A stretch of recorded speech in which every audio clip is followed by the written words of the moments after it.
오늘은 많은 부모님들이 한 번쯤 고민하셨을 이야기, 미리 유산을 주면 발생하는 문제를 차분히 풀어보겠습니다.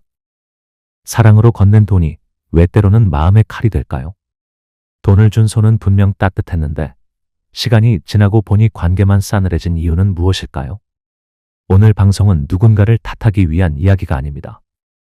부모의 마음도 자녀의 입장도 함께 이해하면서 우리 가족이 더 단단해지는 길을 찾는 시간으로 준비했습니다. 첫 번째 이야기. 69세 김영자 어머니는 평생 은행 적금만 바라보며 살았습니다. 식당 허드렛 일로 번 돈, 마트 계산원으로 모은 월급, 자식들에게 한 번도 엄마도 사고 싶다는 말을 꺼내지 않으며 쌓아둔 돈이었죠. 그날 아들 민수가 전세 계약서 날짜가 다가온다며 떨리는 목소리로 전화를 했습니다. 엄마, 나 지금 돈이 좀 모자라. 김영자 어머니는 한치 망설임도 없이 은행으로 갔습니다. 창구에서 적금 해지 서류를 쓰는 손은 조금 떨렸지만 마음속에는 단 한 가지 생각뿐이었습니다. 우리 민수가 이제 가정을 꾸리는데 내가 힘이 돼줘야지. 돈을 건네며 어머니는 말했습니다. 엄마가 너 믿고 준다. 민수는 눈시울이 붉어지며 엄마, 진짜 고마워. 평생 은혜 갚을게 라고 말했죠. 하지만 3년 뒤 두 사람의 결혼 생활이 성격 차이로 끝났을 때 문제는 시작됐습니다. 집에 보탠 돈이 누구 몫인지 이야기가 갈렸습니다. 며느리는 단호하게 말했습니다. 어머니가 우리 부부에게 주신 거잖아요. 민수는 목소리를 높였습니다. 아니야, 엄마가 나한테 준 거야. 서류는 없었고 남은 건 각자 다른 기억뿐이었습니다. 말이 오갈수록 목소리는 높아지고 감정은 날카로워졌습니다. 결국 영자 어머니는 내가 괜한 짓을 했구나 라는 생각에 며칠을 밥도 제대로 못 먹었습니다. 돈이 아까워서가 아니라 믿음과 사랑이 금이 가버렸기 때문이었죠. 두 번째 이야기. 74세 박정의 어머니에겐 큰딸과 작은딸이 있습니다. 큰딸은 대학을 졸업하자마자 취업에 성공했고 안정적으로 살았습니다. 반면 작은딸은 도전을 좋아했지만 창업 3번이 모두 실패로 끝났습니다. 어머니 마음은 한쪽으로 기울 수밖에 없었습니다. 얘가 지금 더 힘들잖아. 그렇게 매달 몇십만 원씩 생활비를 작은딸에게 보내주기 시작했습니다. 처음에는 감사하다고 연신 말하던 작은딸이었지만 3년이 지나자 상황이 달라졌습니다. 어느 날 작은딸이 무심히 말했습니다. 엄마, 이번 달 생활비 아직 안 들어왔는데요. 그 말투엔 감사보다 당연함이 묻어 있었습니다. 그 말을 들은 큰딸의 표정이 굳었습니다. 엄마는 왜 나한테는 늘 말로만 고맙다 하시지? 속으로 서운함이 부풀어 올랐습니다. 그러던 중 저녁 식사 자리에서 작은딸이 또 말했습니다. 엄마, 다음 달엔 조금 더 줄 수 있죠? 큰딸은 젓가락을 탁 내려놓고 자리에서 일어나 버렸습니다. 정의 어머니는 그날 밤 뒤척이며 생각했습니다. 내가 작은애 도와준 것도 큰애 서운하게 한 것도 모두 미움이 되다니. 문제는 돈이 아니라 원칙이 없었던 것이었습니다. 세 번째 이야기. 70세 이정호 아버지는 30년 전 어렵게 마련한 작은 임대 건물을 가지고 있었습니다. 월세 몇 채에서 나오는 수입이 노후를 지탱했죠. 관리도 힘들고 세금도 복잡하니 큰아들에게 미리 맡겨야겠다. 마음을 굳히고 명의를 일부 넘겼습니다. 아버지는 기대했습니다. 이제는 내가 세입자 문제도 챙기고 세금도 알아서 하겠지. 하지만 현실은 달랐습니다.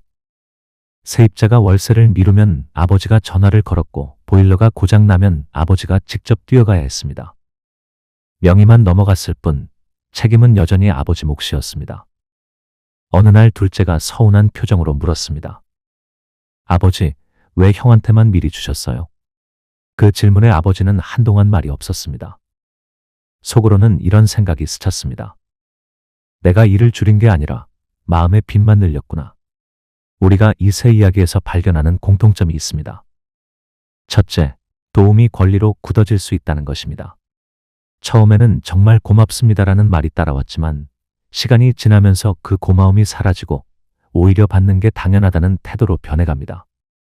부모가 주지 못하는 달이 생기면 서운함과 불만이 먼저 나옵니다. 왜 이번 달은 안 주세요? 라는 말이 부모 마음을 서늘하게 합니다. 한 번의 도움은 사랑이지만 반복되는 도움은 습관이 되고 습관은 권리가 되기 쉽습니다. 둘째, 기억만 있고 기록이 없다는 것입니다. 그때 3천만 원 주셨잖아요. 아니야, 그건 내 결혼 축하금이었지. 서로 다른 기억은 시간이 갈수록 커집니다. 통장 내역 하나, 계약서 한 장 없이 마음만 믿고 준 돈은 몇 년 후에 다른 의미로 재해석됩니다. 사랑으로 꺼낸 돈이 증거 없는 진실 공방의 씨앗이 되는 거죠. 셋째, 의도는 선했지만 원칙이 비어 있었다는 것입니다. 원칙이 없는 지원은 끝이 없습니다. 마지막으로 도와준다는 말은 있지만 실제로는 마지막이 아니게 됩니다. 부모는 자식이 힘들어하는 모습을 차마 못 보고 자식은 부모의 마음을 알기에 부탁을 멈추지 않습니다. 결국 사랑이 양쪽 모두를 지치게 만듭니다. 넷째, 돈과 관계를 분리하지 않았다는 것입니다. 그래도 가족인데 라는 말은 따뜻하지만 돈 문제에서만큼은 관계와 분리해서 생각해야 합니다. 그렇지 않으면 돈이 오갈수록 사랑은 계산으로 바뀝니다. 돈을 준 쪽은 기억보다 금액을, 받은 쪽은 감사보다 다음을 먼저 떠올리게 됩니다. 이 네 가지가 겹치면 어떻게 될까요? 시간이 지날수록 작은 서운함은 깊은 상처로 변합니다. 결국 부모는 내가 왜 그랬을까라는 외로움 속에 남고 자녀는 왜 나만 이라는 억울함을 안게 됩니다. 그렇다면 미리 유산을 주면 어떤 문제가 구체적으로 생길까요? 하나씩 짚어보겠습니다. 하나, 부모의 노후가 흔들립니다. 돈을 건넨 순간은 가볍고 뿌듯했지만 세상 일은 늘 예기치 않게 찾아옵니다. 갑작스러운 병원비, 치솟는 생활비, 집수리나 이사 같은 주거비 변동이 닥치면 마음속 불안이 커집니다. 불안은 관계를 예민하게 만들고 예전엔 웃어넘기던 말에도 서운함이 생깁니다. 내가 너한테 얼마를 줬는데 라는 말이 입술 끝까지 차오르죠. 둘, 권리 오해가 생깁니다. 처음엔 정말 감사합니다로 시작한 대화가 어느 순간 그건 내 돈이잖아요로 바뀝니다. 부모 입장에서는 사랑으로 준 돈인데 자녀 입장에서는 받아야 할 몫이 되어버리는 순간입니다. 특히 엄마가 약속했잖아라는 말은 부모 마음을 깊이 찌릅니다. 사랑이 권리가 되는 순간 관계의 온도는 급격히 내려갑니다. 셋, 형제 간 장부가 쌓입니다. 겉으로는 티나지 않지만 마음속에는 누가 얼마 받았는지라는 장부가 생깁니다. 큰아들이 5천만 원 받았다면 둘째는 그 숫자를 잊지 않습니다. 그 장부는 시간과 함께 굵어져서 어느 순간 대화의 바탕이 되어버립니다. 명절 식탁 위에 올라오는 건 음식뿐만이 아니라 서로의 장부이기도 합니다. 넷, 배우자와의 변수. 돈은 부부의 관계 속에서도 다른 의미를 갖습니다. 결혼, 이혼, 출산, 이사, 예상치 못한 사건들이 개입하면서 누구의 몫인지 복잡해집니다. 처음엔 사랑의 선물이었는데 시간이 지나면 계산과 재판의 대상으로 변할 수 있습니다. 다섯, 책임감이 약해집니다. 쉽게 얻은 돈은 다음에도 쉽게 얻을 수 있다고 믿게 됩니다. 노력과 연결되지 않은 지원은 자립심을 무디게 하고 결국 부모와 자녀 모두를 무력하게 만듭니다. 부모는 내가 이렇게 해도 되나 하는 불안에 시달리고 자녀는 부탁하면 되는 일을 반복하게 됩니다. 여섯, 기록이 없으면 기억 싸움이 시작됩니다. 사랑으로 시작한 대화가 몇 년 뒤에는 그때 그렇게 말했잖아. 아니야, 난 그렇게 들은 적 없어 라는 말로 바뀝니다. 서로의 기억이 엇갈릴 때 그 틈새에 불신이 스며듭니다. 일곱, 부모와 자녀의 역할이 뒤바뀝니다. 엄마, 이번 달도 부탁드려요. 아버지, 다음 주까지만. 부탁이 반복되면 자녀는 요청이 익숙해지고 부모는 거절이 어려워집니다. 거절의 용기를 잃은 부모는 관계의 주도권도 잃게 됩니다. 결국 사랑이 아니라 의무와 부담이 관계를 지배합니다. 그렇다면 답은 아무도 도와주지 말자일까요? 아닙니다. 진짜 중요한 건 언제, 어떻게 돕느냐입니다. 미리 유산처럼 큰 돈을 한 번에 주는 대신 꼭 필요할 때, 꼭 필요한 방식으로 지원하는 것이 오래가는 사랑입니다. 저는 이것을 지혜로운 지원이라고 부릅니다. 첫 번째 원칙, 목적형 지원만 한다. 그 돈은 어디에 쓸 건가? 이 질문을 반드시 해야 합니다. 집을 사기 위한 돈인지, 갑작스러운 병원비인지, 빚을 정리하기 위한 것인지 목적을 분명히 정해야 합니다. 목적이 없이 주면 그 돈은 어느새 생활비로 녹아 사라지고 매달 받는 월급처럼 굳어집니다. 예를 들어 결혼 자금을 도와줄 때는 전세 계약 보증금으로만 쓴다는 조건을 붙이고 사용 내역을 확인하는 겁니다. 이런 선이 없으면 부모의 사랑이 자녀의 생활 구조 속에 들어가 버려 끊기 어려워집니다. 두 번째 원칙, 기간을 정한다. 지원에는 반드시 끝나는 날이 있어야 합니다. 6개월, 1년처럼 기간을 정하고 끝나는 날에는 작은 마무리 의식을 하세요. 예를 들어 이제 내 힘으로 가는 날이네. 잘했다 하면서 케이크를 자르거나 함께 밥을 먹으며 축하하는 겁니다. 끝을 의식적으로 닫지 않으면 지원은 계속 이어지고 결국 주는 쪽도 받는 쪽도 지쳐버립니다. 세 번째 원칙, 동일보다 공정을 택한다. 동일은 같은 금액을 주는 것이고 공정은 같은 기준으로 돕는 것입니다. 형제자매마다 상황이 다릅니다. 큰아들은 직장이 있고 작은아들은 병원 치료 중이라면 같은 금액을 주는 것이 꼭 공정은 아닙니다. 주거, 건강, 교육처럼 삶의 기반이 되는 부분에 먼저 쓰고 명품 가방이나 여행 같은 소비 욕구에는 쉽게 열어주지 않는 기준을 세우세요. 가족 모두가 이 원칙을 알도록 하는 것이 중요합니다. 네 번째 원칙, 노력과 연결한다. 지원은 노력과 함께 가야 합니다. 무조건적인 현금 지원은 자립심을 약하게 만들 수 있습니다. 예를 들어 취업 준비 중인 자녀에게 6개월 동안 지원하면서 주 3회 면접 스터디 참석, 월 1회 결과 보고 같은 행동 조건을 붙이는 겁니다. 돈은 산소와 같습니다. 하지만 산소통을 계속 쥐어주는 것보다 스스로 숨 쉬는 법을 배우게 하는 것이 부모의 진짜 역할입니다. 다섯 번째 원칙, 기록과 서명을 남긴다.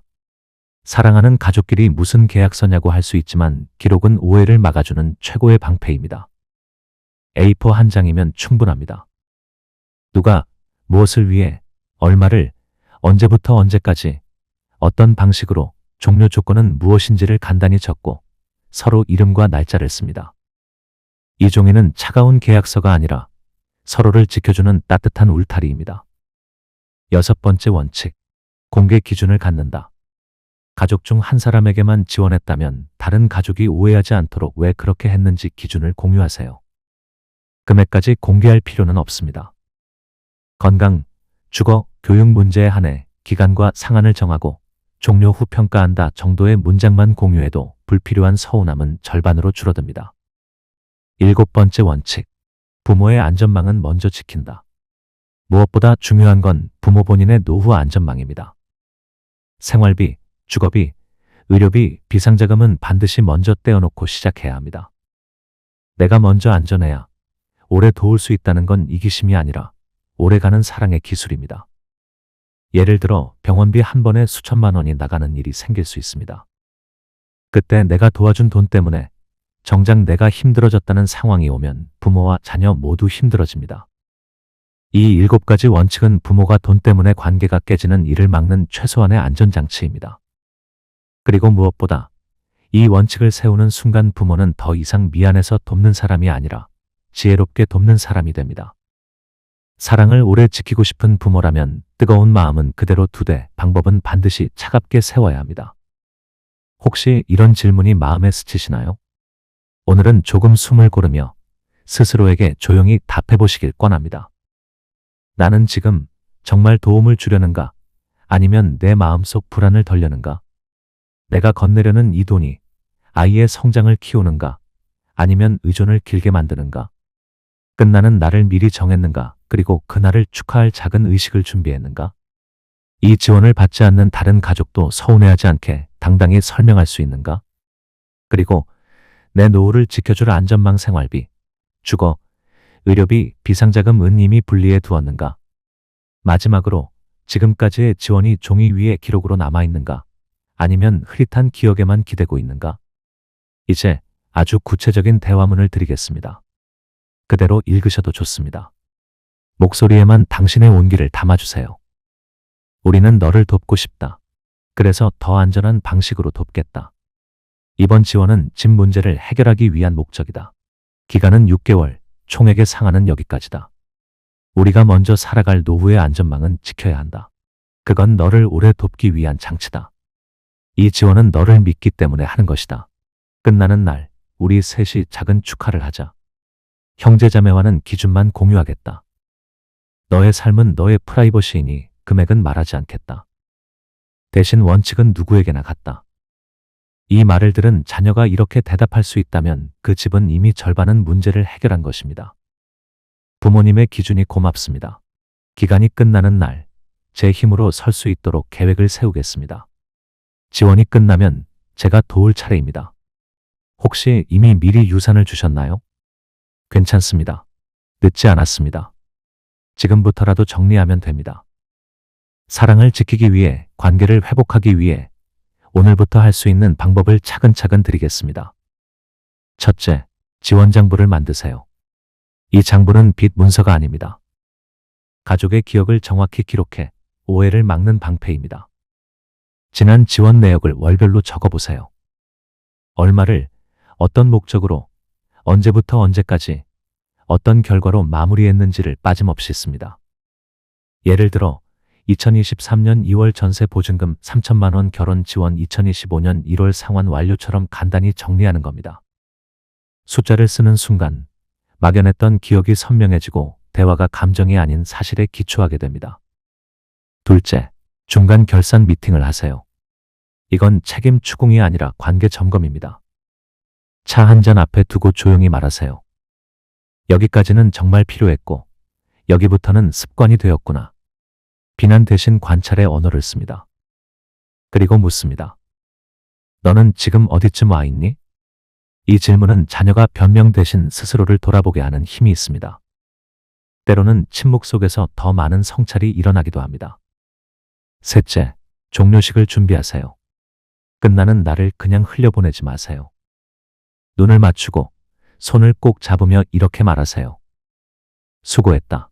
이제 너의 길을 가자. 작은 케이크, 따뜻한 밥 한 끼면 충분합니다. 이건 단순한 식사가 아니라 이제부터는 너의 발걸음이라는 신호를 주는 의식입니다. 부모의 손에서 독립하는 순간을 축하하는 자리로 만드세요. 그 자리에서 웃으며 작별한 지원은 서로의 마음을 훨씬 가볍게 합니다. 넷째, 다음번의 기준을 합의하세요. 다시 지원할 일이 생길 수도 있습니다. 그때를 대비해 원칙을 세워두세요. 다음 지원은 건강주거 교육에 한해 기간과 상한을 정하고 반드시 기록한다. 이 한 문장은 앞으로의 갈등을 미연에 막는 가족 합의문의 핵심입니다. 미리 원칙을 정하면 주는 쪽도 받는 쪽도 마음이 훨씬 편해집니다. 다섯째, 부모의 마음도 돌보세요. 많은 부모님이 젊을 때 더 못해준 미안함, 자주 못 본 미안함을 돈으로 메우려 합니다.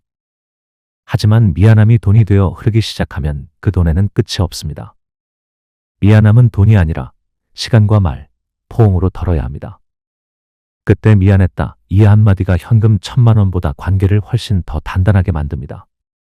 가끔은 자녀를 돈 대신 밥 한 끼로, 편지 한 장으로, 함께 걷는 시간으로 안아주세요. 여섯째, 자녀의 자립을 돕는 사람을 연결하세요. 부모의 돈보다 더 오래 가는 건 세상과 연결되는 다리입니다. 취업 코치, 재무 상담사, 경험 많은 멘토, 지역 커뮤니티.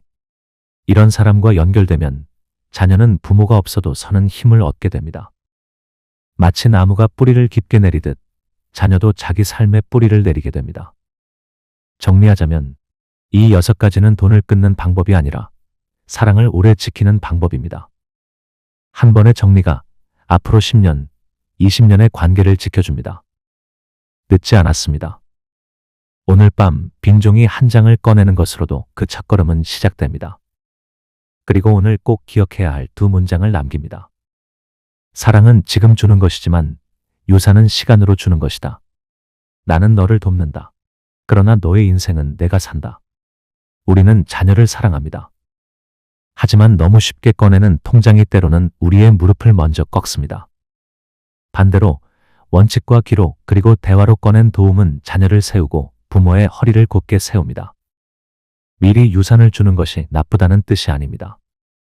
다만 아무 기준 없이 먼저 주는 것은 우리 가족의 평화를 나중으로 미루는 일일 수 있습니다.